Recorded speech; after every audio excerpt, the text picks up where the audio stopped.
La vraie définition, c'est que je suis manager comblé, jeune agriculteur endetté.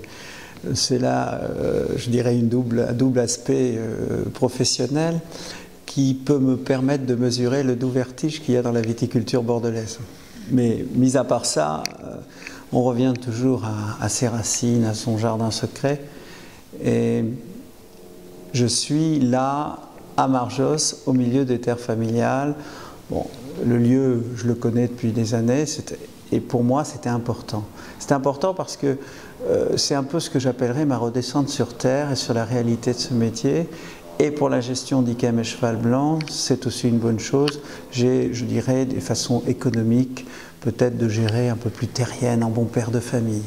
Et puis aussi, au-delà de la gestion de ces grands crus, c'est le fait d'avoir son propre vin et de pouvoir le partager, et j'en ai même autant de satisfaction. Et puis vous avez remarqué que Marjosse reste quand même un vignoble de qualité sur un grand terroir, avec des bonnes densités de vignes, un outil de travail qui est séché, qui est assez contemporain et qui se glisse dans le paysage. J'ai quand même fait un entre-deux-mer un petit peu, ou un Bordeaux un petit peu atypique. Je suis peut-être un peu plus influencé sur la ligne des grands crus classés, tout en gardant un prix de revient plutôt entre-deux-mérien. Et c'est une très très belle région. Et ce sont des vins. Alors c'est des blancs évidemment, puisque c'est l'appellation entre-deux-mers, sont des vins qui n'ont pas la prétention d'être des très grands vins blancs, mais des vins, je dirais, un peu de soif, avec une grande fraîcheur de fruits, avec leur côté un peu citronné, un peu exotique.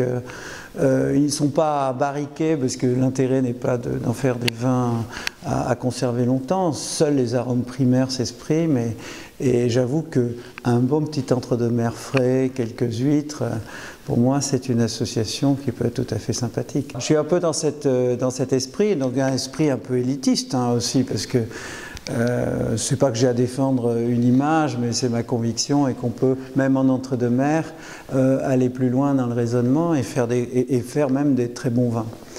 Et puis, c'est un petit jardin secret qui me sort un petit peu de la tourmente des premiers crus classés, qui est une bonne tourmente bien sûr, mais ça me permet de me retrouver dans mon giron familial, avec mes enfants.